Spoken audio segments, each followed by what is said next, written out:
ஏலக்காய் இதெல்லாம் போட்டுட்டு எண்ணெய் போட்டு வெங்காயத்தை மட்டும் போட்டு வதக்கிட்டுருக்கேன். இப்போ வந்து தக்காளி போட்டுருக்கேன். இப்போ பார்த்தீங்கன்னா கொஞ்சமாக மஞ்சள் போட்டுக்கிறேன்.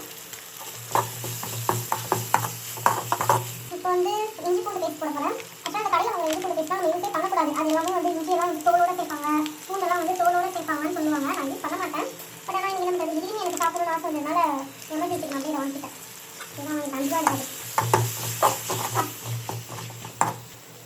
இப்போ சிக்கன் போட்டுக்கலாம்.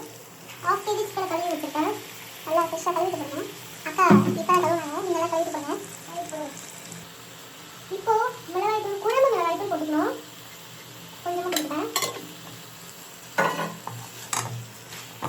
அது வந்து நல்லா கிண்டி விட்டுக்கணும்.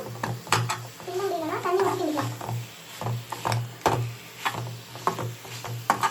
தண்ணி கூட போயிட்டு ஊற்றுடா, ஊற்று ஊற்று ஊற்று ஊற்று. போதும். இப்போ இது கொஞ்சம் தண்ணி இல்லை, நிறையா தண்ணி. இது வந்து இந்த நிறைய தண்ணி கொஞ்சம், ஏன்னா இப்போ நம்ம வந்து இது வந்து குழம்பு தான் செய்யணும்.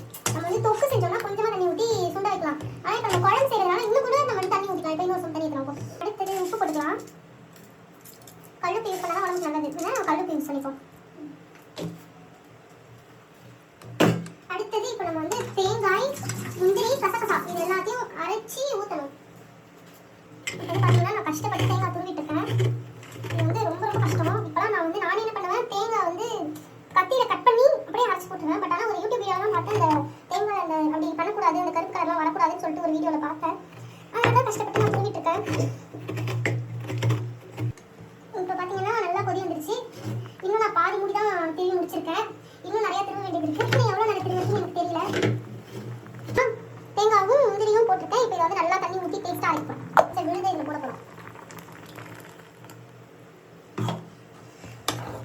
இதை வந்து இப்போ நம்ம கொஞ்சம் நேரம் கொதிக்க வைக்கணும். நல்லா கொதிக்க வைக்கணும், 5 நிமிஷம். இதை அலசி தண்ணி ஊற்றி இதில் வந்து ஊற்றிடலாம்.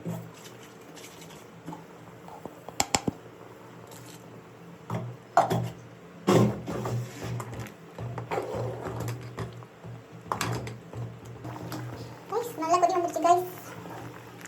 பார்த்தீங்கன்னாலே தெரியும். அப்படிதான் சிம்பிளான சூப்பரான சிக்கன் கிரேவி ரெடி ஆயிடுச்சு. ஆக்சுவலாக இது வந்து தோசைக்கு, இந்த பரோட்டாலாம் செஞ்சு வச்சுக்கோங்க. இந்த தண்ணியான இந்த கிரேவி சூப்பராக இருக்கும். சப்பாத்திக்கு நல்லா இருக்கும், இட்லி தோசைக்கு நல்லா இருக்கும், சாதத்துக்கு எனக்கு ரொம்ப பிடிக்கும். இதெல்லாம் கண்டிப்பாக ட்ரை பண்ணுவேன்.